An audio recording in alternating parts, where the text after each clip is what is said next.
How you doing, everybody? This is Bad Brad, and I've got an awesome lesson for you today that will expand your pentatonic fingerings, your tones. It'll give you these wide leaps, and it'll take your playing to the next level. So let's check it out. All right.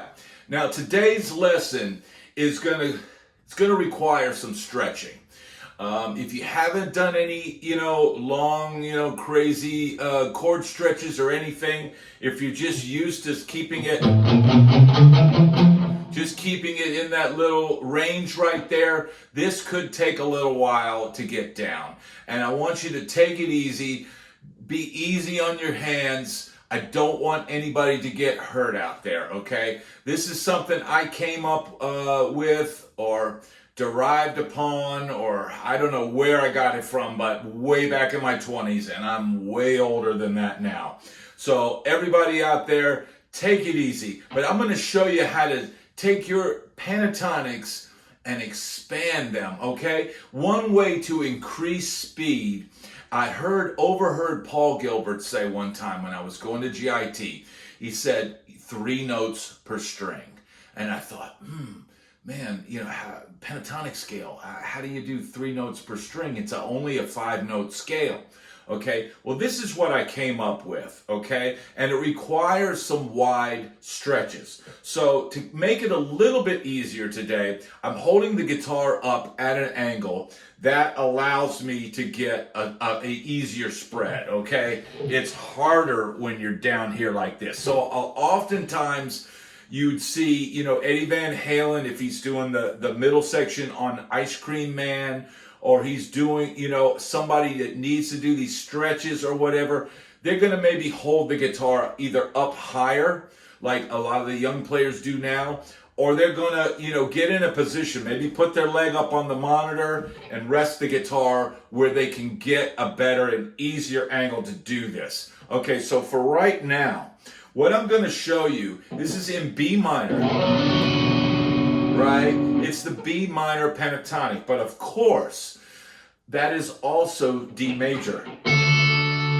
Okay, so all of this can be moved around, transposed, used in any way that you see fit. All right, but what we're going to do is we're going to get out of this little 4-finger thing right here, and we're going to go, right? Those would be the first 2 notes of the pentatonic scale in this position.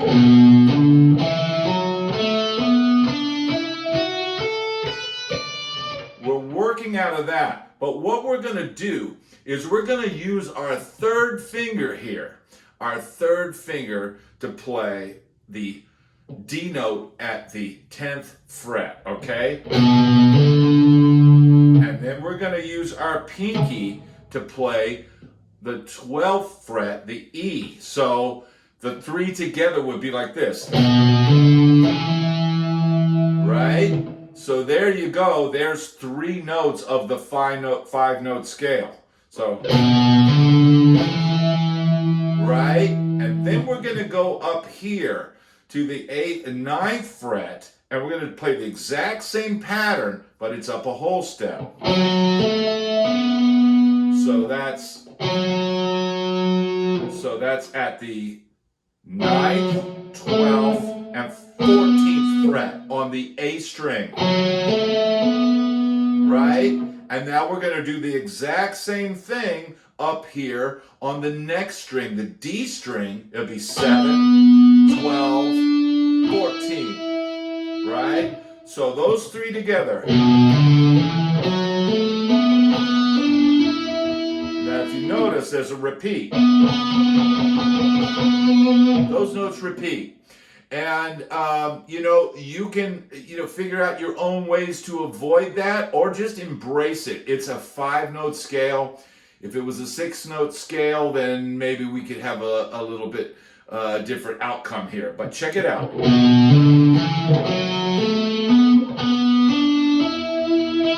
Now, I'm playing this legato, which means I play the first note. Right? And I just hammer on the rest.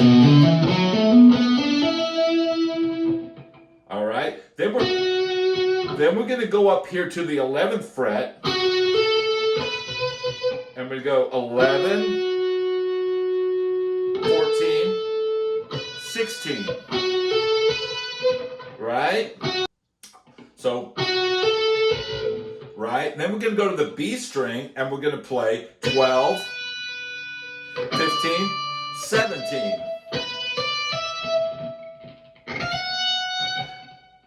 So 12, 15, 17, right? And then we're going to go up here to the 14th fret and play,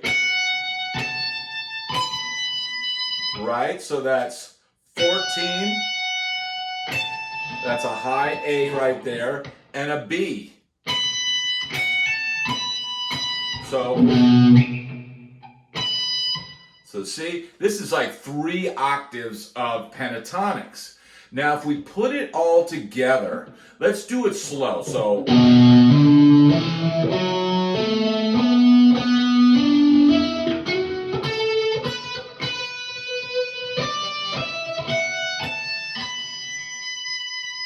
right? So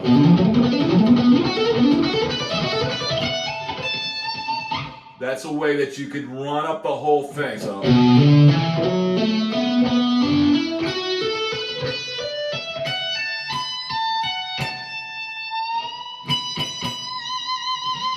and you could top it all off with a bend, right? So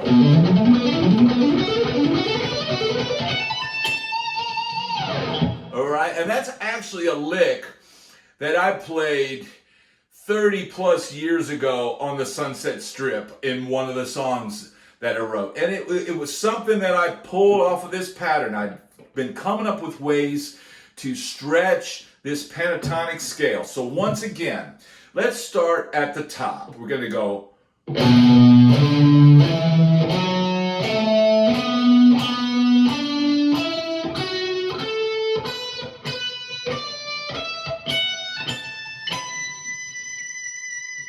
Okay, so once you have the notes, you can just do, you can work on.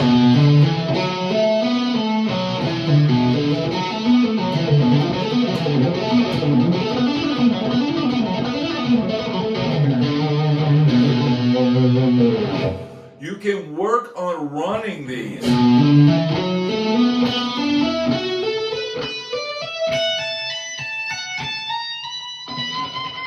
Right? You can work on different ways to run this. All right, let me see if I can do it like this. Actually, still need to, maybe right here. So,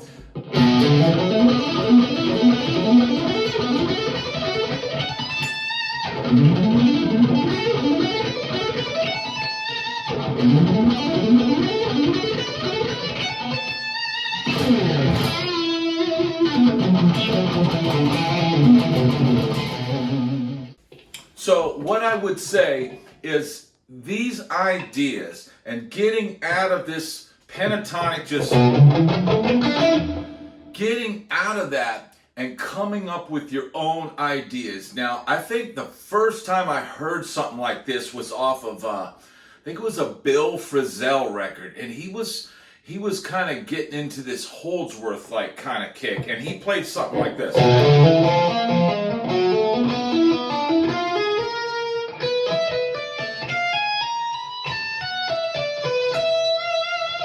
So he put some out. This is what Bill Frisell played.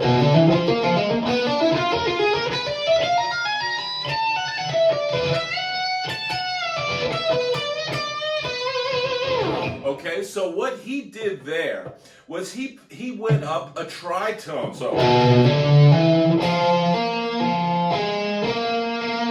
So he took this same shape. He went up to the next string, but just went up a half step to this note. So.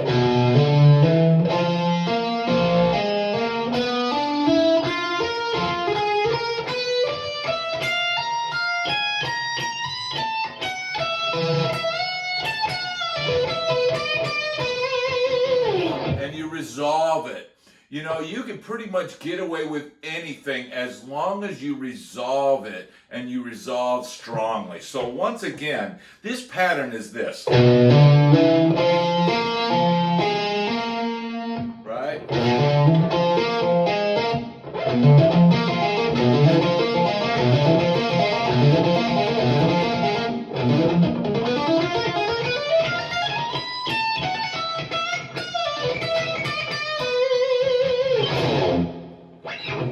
All right, but going back to the original phrase, so this shows that you can do other ideas with this, and you can take some of this concept. Like, for instance, let's say we're in the key of E minor, right? And you're in this little pentatonic box,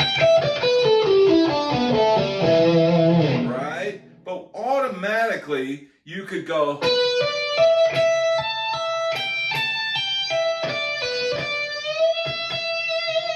you don't have to play it like this. You can go, so I'm going 12, 15, 17, and then 12, 15, 17 on the next string. So that's the B string, and then the E string. And actually, if anybody out there knows John Coltrane, A Love Supreme,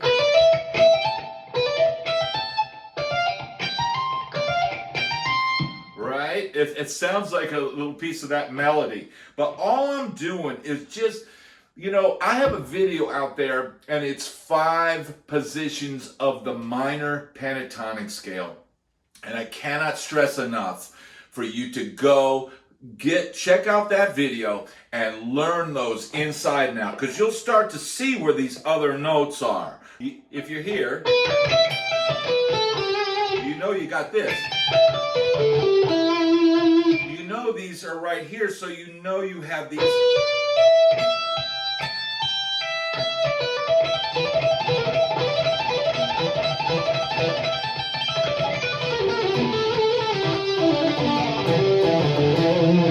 You can do things, and you can do the same pattern here.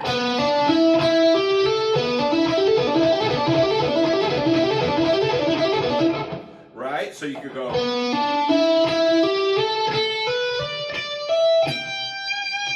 Right? So this is an E minor pattern. So what I'm doing here is I'm starting at the 5th, 6th, 7th, 8th, and 9th fret right here on the D string, and I'm playing that with my first finger. Then with my third finger, I'm playing on the 12th fret, the same string. And on the 14th fret, I'm hitting that E on the D string. Right? And then the exact same pattern on the next string. Right?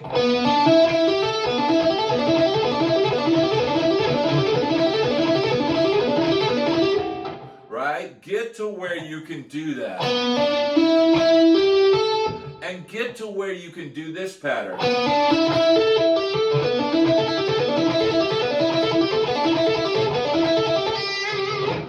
It'll build your legato, because I think these wide stretches, it's just made for legato playing. I used to listen to a lot of Alan Holdsworth, and I couldn't really figure out what he was doing, just like a lot of the great guitar players out there. In the 80s, we didn't have YouTube. In the 90s, we didn't have YouTube. And, you know, it was hard figuring out exactly what was going on. So, you know what? We had to come up with our own, like, approximations of what they were doing. And I would hear these wide leaps that Holdsworth was doing, you know, and so I would try to approximate it and come up with ways, because let's be honest, as guitar players, we get, you know, in a situation where we're playing E minor like a lot. That's like the guitar key, E minor, and it starts to get stale and old really quick. And at least, you know, getting out of those typical boxes and doing some of these stretches, it's going to give you some different ideas and different ways to approach things. So once again, I'm here. Right? Then I'm going to go to the 10th fret and go 10, 12, 15, right? And then the same thing on the high E string.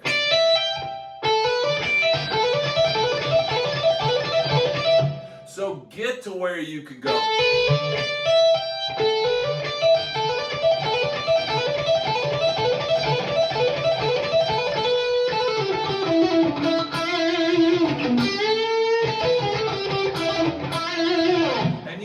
mix this stuff up with your usual like blues licks.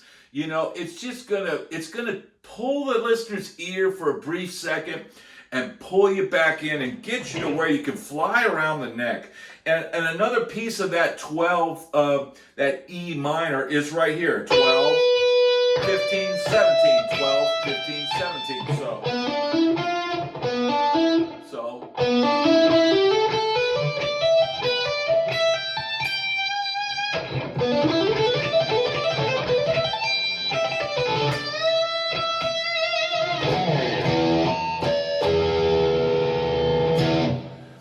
So, like a lot of my lessons here, you know, I feel like you can get caught up in trying to do everything exactly the way someone teaches you to do it. I want you to take these concepts, make them your own, and run with them, all right? You now have permission to get out of this little four-finger rut and start coming up with your own patterns and your own ideas, because that's what the world wants to hear. The world doesn't want to hear people play the same thing over and over again. So I hope this lesson has helped you today with your heart, your mind, and your soul. I'm going to be working hard this weekend, creating some great content. Please hit the like and subscribe button, and I'll see you on the next video. Peace.